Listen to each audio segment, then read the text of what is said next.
Namaz insanı ölümə hazırlayır ki, sən ki gündə hər gün demisən baş üstə, ölüm anında baş üstə demək asan deyil. Biz bilmirik indi insanın içində nə baş verir. Biz görürük, can verir. Amma o içində hal var da, insanla Allah arasında ünsiyyət var. Bəziləri müqavimət göstərir. Dildə deməsə də kafir kimi ölür. Sən onun halından xəbərin yoxdur.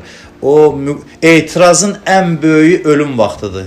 Allaha etiraz ölüm vaxtı olur. Və o vaxtda deyirlər ki, şeytan da bütün gücünü səfərbər eləyir, adamın axır saatı üçün saxlayır. Bütün günü səninlə mübarizə aparır, amma deyir o ən əsas gücümü saxlayayım axır məqamına, can verən vaxtına.